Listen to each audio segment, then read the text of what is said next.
उत्तर प्रदेशमधील हाथरसमधील चेंगराचेंगरी प्रकरणामध्ये महत्त्वाची अपडेट येते आहे। सत्संगाचं आयोजन करणाऱ्यांवरती या प्रकरणामध्ये गुन्हा दाखल झालेला आहे। चेंगराचेंगरीमध्ये आतापर्यंत 116 जणांचा मृत्यू झालाय। भोलेबाबांचा सत्संग सुरू होता आणि सत्संगासाठी प्रचंड गर्दी जमलेली होती आणि या सत्संगामध्ये महिला आणि लहान मुलांची संख्या सुद्धा अधिक होती।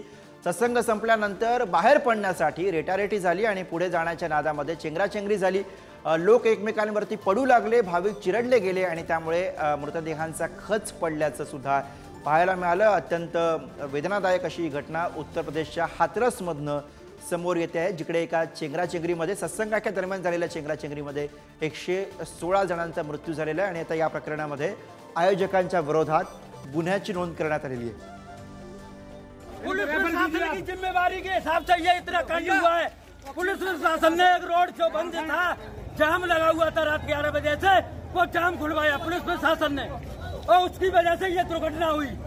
100-150 चले गए। लगभग कितने लोगों की मौत हुई? 100-150 आदमी चले गए, यहाँ से 200 के लमसम चले गए और ये अभी तक कोई लाइट नहीं, एक डॉक्टर थे, बाकी के कोई नहीं।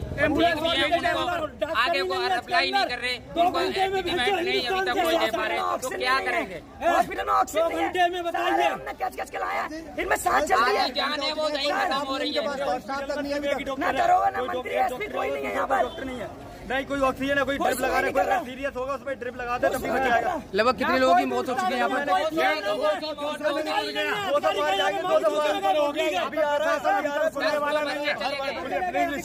डेढ़ घंटा हादसे को हो गया, अभी का कोई सीनियर ऑफिसर यहाँ पे मौजूद नहीं है, न कोई।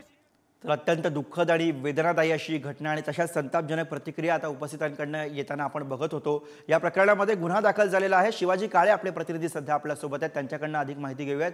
शिवाजी, आयोजकांविरोधात या सगळ्या प्रकरणामध्ये गुन्हा दाखल झालेला आहे, काय नेमकी माहिती या आयोजकांविषयी समोर येते, या आयोजनाविषयी समोर येते? प्रथमदर्शी कोणताही एखादा कार्यक्रम जेव्हा घेतला जातो त्या तिथं आलेल्या नेत्याच्या विरोधात गुन्हा दाखल होत नाही, मात्र आयोजकांच्या विरोधात गुन्हा दाखल होतो। आणि या ठिकाणी जर आपण पाहिलं, जे नारायणजी म्हणून ज्यांना ओळखलं जातं, भोले बाबा म्हणून त्यांची प्रचित आहेत, त्यांच्यावरती गुन्हा दाखल झालेला नाहीये, तर जे आयोजक आहेत त्यांची नावं यामध्ये पाहायला मिळतात। त्याचबरोबर अन्य असा उल्लेख करण्यात आलेला आहे। सध्या हे जे नारायण साकार आहेत, महाराज म्हणून त्यांना ओळखलं जातं, हे मैनपुरी मधली त्यांच्या आश्रमात आहेत असं समजत आहे। त्यांच्या आश्रमाबाहेर मोठ्या प्रमाणात पोलीस देखील आहेत, मात्र त्यांना कुठलीही चौकशी किंवा अटक अद्यापपर्यंत पोलिसांनी केलेली नाहीये। जे आयोजक होते, ज्या ठिकाणी हा कार्यक्रम नियोजित करण्यात आला होता, ज्या ठिकाणी हा कार्यक्रम झाला, हाथरस या पासून जवळजवळ 47 किलोमीटर असणाऱ्या गावामध्ये हा कार्यक्रम घेण्यात आला होता आणि त्या ठिकाणी ज्या आयोजकांनी या सगळ्या संदर्भात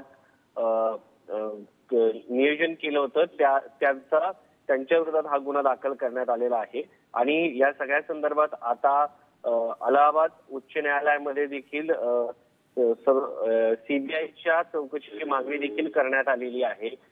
एक वकील आहेत, ऍडव्होकेट गौरव त्रिवेदी, यांनी या संदर्भात एक पब्लिक इंटरेस्ट लिटिगेशन म्हणजे जनहित याचिका दाखल केली असून हाथरसच्या या सगळ्या प्रकरणाची सीबीआय कडनं चौकशी करण्याची मागणी करण्यात आलेली आहे। एकंदरीत पाहता गुन्हा दाखल झालेला आहे, आता याच्यामध्ये वेगवेगळ्या अँगलनी चौकशी केली जाईल, हे जाणून बुजून करण्यात आलेलं आहे का ही अचानक घडलेली घटना आहे, या सगळ्या प्रकरणावरची चौकशी सुरू आहे स्वतः। बरोबर, त्यामुळे आता या सगळ्या चौकशी दरम्यान नेमकी काय माहिती समोर येते बघावं लागेल। धन्यवाद शिवाजी या सगळ्या सविस्तर माहितीसाठी।